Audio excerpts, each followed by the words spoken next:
সাহাবায়ে কেরাম সব সময় দুঃখে সুখে খায়া না খায়া শুধু আল্লাহর প্রশংসা করতেন। কি করতেন? আল্লাহর প্রশংসা করতেন। যে আল্লাহর প্রশংসা করতেন সে আল্লাহর পরিচয় রব্বিল আলামিন। সবাই বলেন রব্বিল আলামিন। যিনি বিশ্ব জগতের প্রতিপালক সে আল্লাহর জন্য প্রশংসা। আমাদের অভিভাবক কে? প্রতিপালক কে? হায়াতের মালিক কে? মৌতের মালিক কে? রিজিক দেয় কে? বাতাস কার? আগুন কার? দিন কার? রাত্র কার? সূর্য কার কথায় চলে? চন্দ্র কার কথায় চলে? জোয়ার বাটা কার হুকুমে চলে? সমুদ্রের মাছ খাওয়ায় কে? দুনিয়াতে ঘুম দিছে আমাদের চোখের মধ্যে কে? ঘুমায় না কে? জোরে বলেন ঘুমায় না কে? যে আল্লাহ ঘুমায় না সে আল্লাহ বলেন আমাদের প্রতিপালক। একটু চিল্লে বলেন না সুবহানাল্লাহ।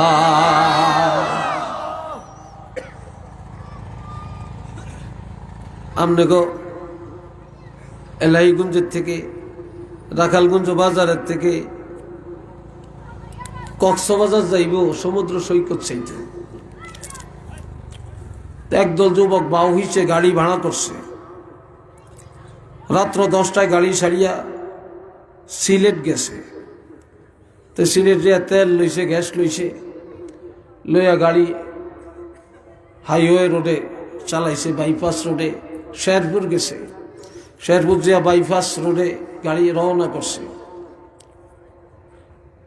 সুপারভাইজার বা কন্ট্রাক্টর সবগুলো বাতি অফ করে দিছে।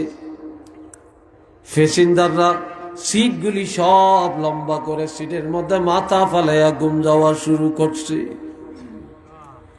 ড্রাইভারের পিছনের দিকে নজর দিয়ে দেখে সব প্যাসেঞ্জাররা ঘুমায়। ড্রাইভারও তো সারা রাত আর ঘুমা কেমনে থাকবে? মেশিনটা চালু দিয়া স্টার্টটা দিয়া গাড়ি চলতেছে, গাড়ির চাক্কা ঘুরে। ড্রাইভারও যদি বলে প্যাসেঞ্জাররা ঘুমায়, আমি এবার ঘুমায়, গাড়ি চলক, চলবনি? কি হইব? শুধু অ্যাক্সিডেন্ট।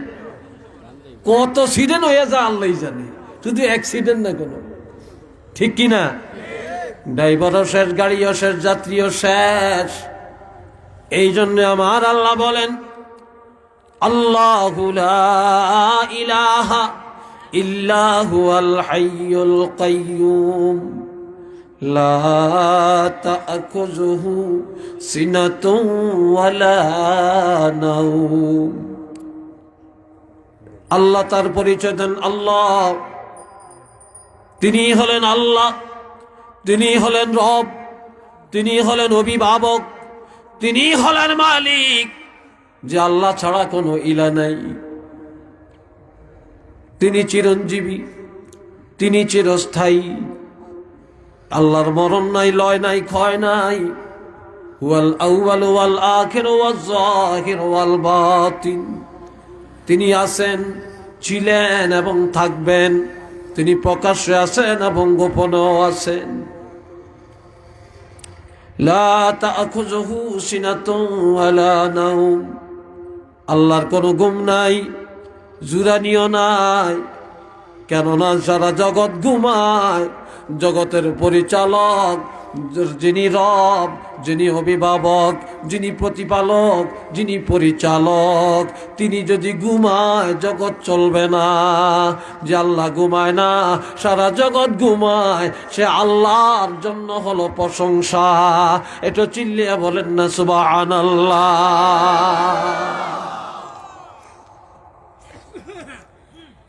সাহাবীরা, আমরা তো দিনের মধ্যে 4 বার খাই, কেউ খাইনি? হ্যাঁ, এর বড় খানার মধ্যে একটু ডক না হইলে, কুয়াইশ না হইলে ভাল লাগে না। সমালোচনা। সাহাবীরা দিনের পর দিন খাইতেন না, তারপরও আল্লাহর প্রশংসা করতেন। সুবহানাল্লাহ কোন? ঠিক নি? তো সাহাবীদের শান আল্লাহ বাড়াবে না, কার শান বাড়াবে? যে সাহাবীরা নিজে না খেয়া মেহমানেরা খাওয়াইতেন, যে সাহাবীরা ইহুদিরও সম্মান করতেন, কোন অমুসলিম মেহমান হয়ে আসলে তাকে উত্তম কদর করে মেহমানদারি করে দিতেন। একটু আলহামদুলিল্লাহ কোন। এরা বন্ধুরা আমার, একদিন মসজিদের ভিতরে এক ইহুদি পেশাব করে দিল। মসজিদে ইহুদি পেশাব করে দিল। এক সাহাবীকে, এই এই এই তুই পেশাব করলি কেন, তুই পেশাব করলি কেন? তখন আমার নবী বললেন, রাখো রাখো, এ লোকটা ইহুদি, বাসে যেই হোক, মসজিদের ভিতরে পেশাব এসে গেছে, তাকে পেশাব করতে দাও। এটা সহিহ বুখারীতে আসছে, তাকে পেশাব করতে দাও। এই সময় তাকে বাধা দিও না, ধমক দিও না, কারণ এই সময় যদি তাকে ধমক দাও সে ভয় পাবে। পেশাবটা যদি ব্রেক করে ফেলে হয়তোবা সে হার্ট ফেল করবে, স্ট্রোক করবে, লোকটা মারা যাইতে পারে। কাজে তার পেশাব আসছে, পেশাব করতে দাও, পেশাবটা ক্লিয়ার হয়ে যায়। যখন পেশাব শেষ হয়ে গেল, ইহুদি ডরে কাঁপতে আসে, ভয়ে কি করতেছে, কাঁপতেছে। সাহাবীরা না জানি মারে, না জানি ফিডাই আজগা তুলা বানে এলায়, নবী জানি কি বলে, ভয়ে এবারে কাঁপতেছে। এবার সাহাবীরা সান্ত্বনা দেয়, ইহুদি রে, তুমি পেশাব করেছ, আমাদের এক ভাই ডাক দিছিল, আল্লাহর হাবিব বারণ করেছে, তুমি উত্তমভাবে পেশাব করছো নি? কয় হ্যাঁ। তুমি ভয় পাও না, আমরা আল্লাহর হাবিবের সাহাবী, আমরা এমন আদর্শে গঠিত হই না যে তুমি ইহুদি দেখে তোমাকে মারবো, তোমার হাতে পায়ে বেঁধে রাখবো, তোমার উপরে জুলুম করব। না না, এটা আমাদের ইসলাম ধর্মের নীতি না। তবে তুমি চিন্তা করো না, তার মধ্যে একটা প্রশান্তি আসে। এই সময় আল্লাহর হাবিব বললেন, সাহাবীরা যাও, তোমরা পাত্র নিয়ে আসো, বালতি নিয়ে আসো। বালতি চিনেন আপনারা? বালতি নিয়ে আসো। যখন বালতি নিয়ে আসছে, এবার বলে, তুমি যা, তোমরা পানি নিয়ে আসো। পানি নিয়ে আসছে, কিন্তু কেউ কিছু বলে না। ইহুদি বলতেছে, আমার হাতে বালতি দাও, কারণ আমি পেশাব করছি, পানি উঠানোর দায়িত্ব আমার, ধুইয়া দেওয়ার দায়িত্ব আমার। সাহাবীরা বলে, না না না, তোমার পেশাব হইছে, তুমি এমনি আতঙ্কগ্রস্ত, তুমি ভয়ের মধ্যে আছো, এরপরে তুমি হলা ইহুদি। কাজে আমাদের মুসলমান ধর্ম, ইসলাম ধর্ম এত সুন্দর, একটু দেখে নাও। তোমাকে মেহমানের মতো কদর করছি, আমরা পানি আনবো, আমরা ধুইয়া দেব। তখন সাহাবীরা পানি দিয়া মসজিদটা ধুইয়া দিলেন। ইহুদি চিন্তা করে, সাহাবীদের আদর্শ এত সুন্দর, নবীর সাহাবীরা এত এত মর্যাদা, তাদের মধ্যে এত আন্তরিকতা, এত ভালোবাসা। সাথে সাথে ওই ইহুদি মসজিদের মধ্যে দাঁড়ায়া দাঁড়ায়া আল্লাহর হাবিবের উপরে ঈমান আনিয়া কলমা পড়ে ঈমানদার হয়ে গেলেন। একটু চিল্লিয়া বলেন না সুবহানাল্লাহ। আর আমরা ফারিয়ার আরেকজনের, এক মুসলমানের আরেক মুসলমানে যাইত্যা নয়া রাখে, হিংসা, অহংকার, গর্ব। আর কেমনে এক মুসলমান আরেক মুসলমানের গায়েল করতে পারে, এই চিন্তা হলো আমাদের সবচেয়ে বড় চিন্তা। এই কথা ঠিক না? মুসলমান আরেক মুসলমানের সুখ সহ্য করে নেয় না, ঠিক না? সহ্য করে নিতে চায় না। আল্লাহ, এই ছিল সাহাবীদের আদর্শ, এটাই ছিল সাহাবীদের শান। সবাই বলেন একবার আলহামদুলিল্লাহ, আর একবার বলেন আলহামদুলিল্লাহ। মোহাব্বতে পড়েন আল্লাহুম্মা, জোরে জোরে।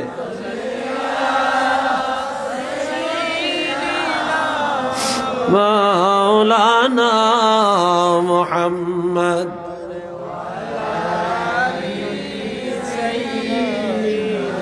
মাওলানা মুহাম্মদ। এই জন্য আমার ভাইরা, প্রশংসা কার? চিল্লিয়া বলেন। এই যে আল্লাহ পানির মধ্যে কত রকমের নিয়ামত, বাতাসের মধ্যে কত রকমের নিয়ামত।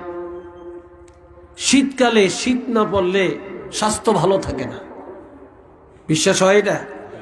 হ্যাঁ, শীতকালে গরম লাগলে স্বাস্থ্য খারাপ হয়ে যায়, গরমকালে শীত পড়লে স্বাস্থ্য খারাপ হয়ে যায়। আবার শীতকালে এক রকমের ফসল, শীতকালে এক রকমের তরকারি, গরমকালে হয় আর এক রকমের তরকারি, ঠিক কিনা বলেন? জমিনে আল্লাহ মৌসুমি ফসল, মৌসুমি ফল, যেই মৌসুমে বান্দারে দেখার জন্য যেটা দরকার সেই ফল, সেই ফসল, সেই তরকারি জমিনে উৎপাদন করেন। আবার দেখেন বাতাসের মধ্যে 7টা গুণ আছে, আগুনের মধ্যে 7টা গুণ আছে, মাটির মধ্যে 7টা গুণ আছে, পানির মধ্যে 7টা গুণ আছে, প্রত্যেক খাবারের মধ্যে 7টা গুণ আছে। এগুলো সব মানুষের দেহের জন্য আল্লাহর পক্ষ থেকে নেয়ামত। যে আল্লাহ এত নেয়ামত দিয়া বন্দারা লালন পালনের ব্যবস্থা করলেন, সেই আল্লাহর জন্য হবে প্রশংসা। একটু চিল্লিয়া বলেন না সুবহানাল্লাহ। যিনি আমাদের অভিভাবক, যিনি আমাদের রব, সে আল্লাহর পরিচয়টা কি, তিনি কে, তার তো আরো পরিচয় থাকা দরকার। এখন আল্লাহ পরিচয় দেন মালিকি ইয়াউমিদ্দিন, তিনি বিচার দিনের মালিক। আল্লাহু আকবার বলতেন না? তিনি কোন দিনের মালিক? কিয়ামত আসবে কিনা সেই দিনের মালিক কে? আর একটু জোরে কোন লিল্লাহিল ওয়াহিদিল কাহ্হার, সেই দিনের একমাত্র ক্ষমতার মালিক আল্লাহ। জোরে বলেন কে?